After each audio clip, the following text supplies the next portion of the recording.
So Matthew chapter 5, beginning at verse 43. You have heard that it was said, you shall love your neighbor and hate your enemy. But I say to you, love your enemies and pray for those who persecute you, so that you may be sons of your Father who is in heaven. For he makes the sun rise on the evil and on the good, and sends rain on the just and on the unjust. For if you love those who love you, what reward do you have? Do not even the tax collectors do the same? And if you greet only your brothers, what more are you doing than others? Do not even the Gentiles do the same? You therefore must be perfect, as your heavenly Father is perfect. Well, sometimes it's useful to get straight to the heart of the challenge of a talk.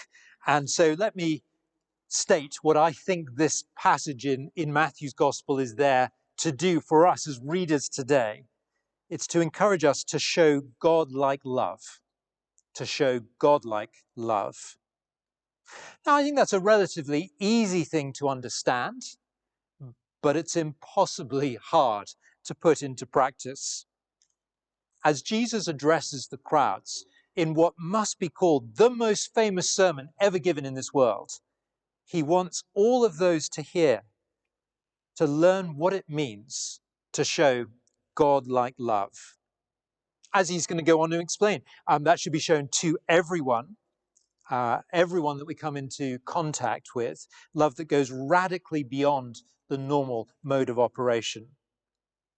God-like love is very simply not what we're used to, either giving or receiving in this world. And we should therefore expect to have our cages rattled a little bit as we listen to this part of Jesus' teaching. I think there are two areas of challenge that I'm going to focus our time on, which I think is exactly what Jesus does in this bit. First, on the who. Who exactly are we to show this love to?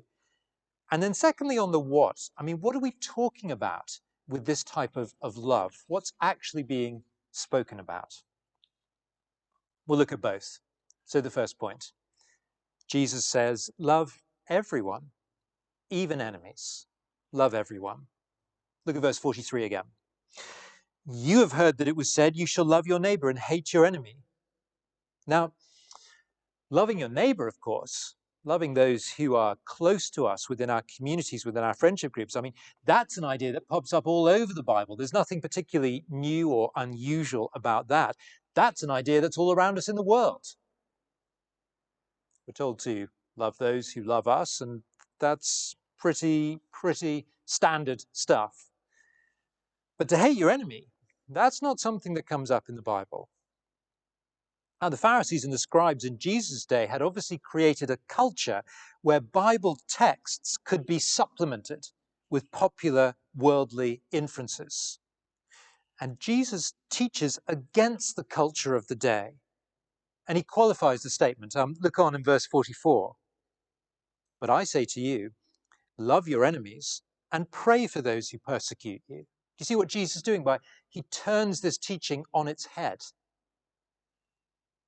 And this, of course, is radically countercultural. The point that Jesus is making, make sure that everybody that you come into contact with, everybody, is treated the same, is loved. No one is treated differently, separately. So if you're a Christian and listening into this today, then as one of God's people today, as one of his children, his sons, show your family likeness, says Jesus, by reflecting God's standards. John Calvin says about this verse, Christ testifies that this will be the mark of our adoption if we are kind to the bad and to the unworthy. And so our challenge, show God-like love to everyone, even, we might say, especially, we might add, our enemies. Look at the second half of verse 45. For he, that is God, makes his sun rise on the evil and on the good, and he sends rain on the just and on the unjust. It's a very Good way of illustrating the point, isn't it? You see, when God makes the sun rise on England, he doesn't leave Kent in the dark. People in Kent get the sun just like families in London get the sun. Everybody in England gets the sun. God doesn't show distinction with the sun or the rain, is the point that Jesus makes. And neither should we as Christians, even if the people that we come into contact with are nasty or horrible to us. It has been famously said, to return evil for good is devilish. To return good for good is human. But to return good for evil is divine. Well, what does this mean for us in our work, in the offices that we normally exist in? What does it mean? Well, I would like to suggest that all of the people that you know within a workplace situation particularly, and I guess that's where the majority of you spend your time relationally, that is, interacting with colleagues, I'd like to suggest that all of those people fit into one of three categories. First, the people that we work really well with, perhaps that we like. They're probably very good at what they do. And there may be something about them that means you just sort of click as personalities, find them entertaining, fun to be around. That's the first category, people you like. Second category, people you just don't like. Maybe a number of reasons for that. Maybe because they're not very good at what they do. Or maybe just because they irritate you. Doesn't really matter. They're generally in a category of don't like. And then thirdly, significantly, there's everybody else. Probably lots of people in this category. People you only really know at a distance, you've seen, you might not know their names. Perhaps they work on a different floor, or perhaps even in the neighboring firm or office to yours. Frankly, there just isn't the time of day to invest in those relationships. Now, in a sense, these latter two groups, the people you don't really like and everybody else, in a sense, we could say they're all in the same group, and they are the people that don't benefit from our love. They are, to a certain extent, our enemies in the sense that they are the not loved. And the countercultural point that Jesus is making here is love them all. Everybody, especially those that we might call our enemies, people we don't like. And Jesus certainly would put this advice into practice himself. As the gospel narrative continues, if you're familiar with the gospel narrative, you'll know what happens. Jesus goes up to Jerusalem and he intentionally gives himself into the hands of the authorities after a whole night of torture. Just before he's to be crucified, he's taken out. And then quite literally, as the nails are being driven into his hands, he says, Father, he prays, Father, forgive them. They know not what they do. Again, as we read on in the Bible timeline, not long after Jesus' own resurrection, Stephen gives his famous speech. The crowd, mainly Jewish officials, they hate the speech that he makes. They rush on him and stone him, the text says. And then I read from Acts 7 here. And falling to his knees, Stephen cried out with a loud voice, Lord, do not hold this sin against them. Love everyone, says Jesus, especially our enemies. Let me give you another example, this time from the English Reformation. It's the time when we had some great bishops. Thomas Cranmer was the Archbishop of Canterbury in the time. And it's a stage of church history, we could say, when we could use bishops for positive illustrations. So anyway, let me tell you what was true of him at the time. Apparently, if you wanted to become friends with Archbishop Cranmer, all you had to do was be really nasty to him. Because Cranmer was so anxious to return kindness and friendship to anyone that showed animosity or hatred, that it was almost a guaranteed way of sealing a friendship with him. That's a radical way to put this into practice, isn't it? To go out of your way to be particularly kind and loving towards those who take a particular dislike to you. That's what Jesus says we should do as Christians. We should love. What a reputation. And I think Jesus is trying to really push the boundaries here. He's saying you need to go this far and then further. It goes well beyond what we would normally expect to do in this world. In the end, no one should lie outside of the group that we are seeking to show this godlike love towards. Which raises the question, I think, what does this sort of godlike love look like in practice? That's an important question to establish, isn't it?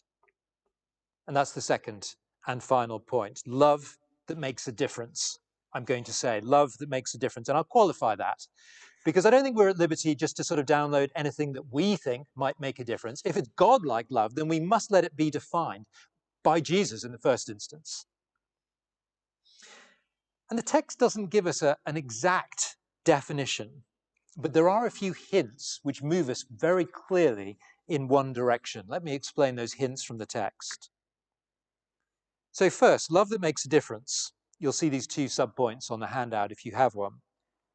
First subpoint, it goes beyond what the world does. Have a look at verse 46. For if you love those who love you, what reward do you have?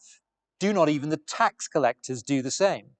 And if you greet only your brothers, what more are you doing than others? Do not even the Gentiles do the same? I think that question in verse 47 is helpful, isn't it? What more are you doing than others? You see, the love that we show should go beyond what the world does. The second hint, love that makes a difference, shows that we belong to God. That's the second subpoint there. It shows that we belong to God. And I think you see that in two places, verse 45 and verse 48. Verse 45, so that you may be sons of your Father who is in heaven. You see, the love that we are to show should make it clear that we are God's own. I think that's a hugely significant point. The love that we are to show should make it clear that we are God's own. And in fact, I think that's why the text builds to this climax in verse 48. You therefore must be perfect as your heavenly Father is perfect. See, it must mean that the love that we are to show goes way, way beyond normal things that the world might say are acts of love, acts of charity and social action. The world is, after all, pretty good at those sorts of acts of love. So-called love, I'd like to suggest. Now, it's not that I'm not in this point suggesting that those aren't good things to be involved in. I'm just making the point here that they're quite worldly things to be involved in. Loving, yes, but not what Jesus is speaking about in terms of godlike love. I mean, think about the world and their involvement with these types of so-called love. I mean, just look at last year, Jeff Bezos and his ex-wife, Mackenzie Scott, they gave billions last year to food banks and social causes. The world is very good at loving in those ways. Even Islamic Aid spent $3.3 million last year on fighting poverty. See, these acts of so-called love are not things that are uniquely Christian. The world is very good at these things.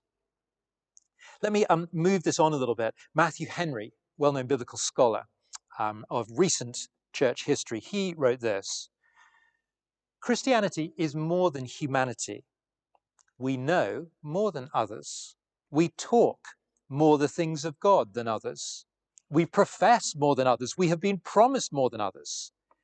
God has done more for us, and therefore he justly expects more from us than others. So, what does this love look like in practice? When Jesus loved his enemies, he had a concern for their salvation.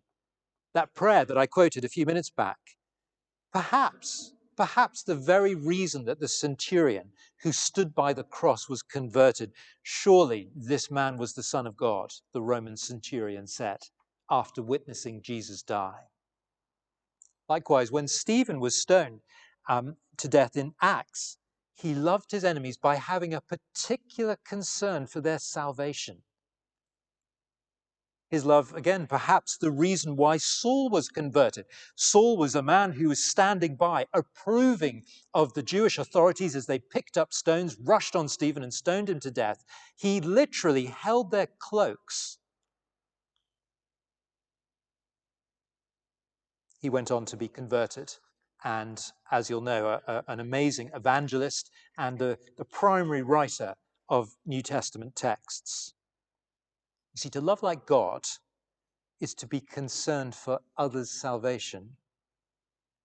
Let me tell you another story. Much more recently, in the 1980s, during the time when some of us were alive, Christians were traveling together in Colombia, one called Russell Stendhal. He was taken hostage by a band of guerrilla soldiers, and he was held for 5 months in captivity in a part of Colombia. He was allowed to write home, and he wrote a few letters home. And in one of his letters, he wrote, "I am in danger only of losing my life. They," speaking of his captors, "are in danger of losing their souls." Now, at the time, this perspective was apparently what kept him on the lookout for opportunities. Russell showed real kindness to his captors, even though he received no kindness in return. He actually managed to befriend his guards. And one day the commander came to him and said, "We can't kill you face to face because we like you. So we're going to wait until you're asleep and kill you then."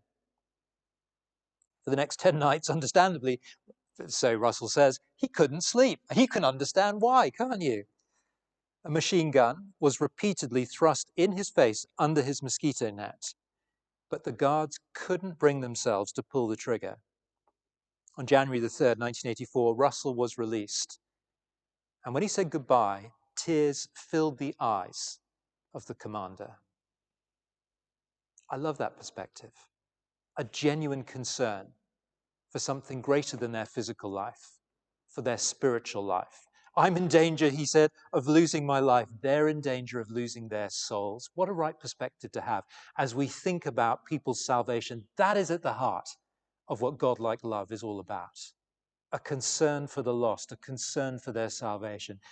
And so as we sort of think of application as we close, I mean, the application is going to be something that you're going to have to consider carefully. God-like love must show a concern for people's salvation.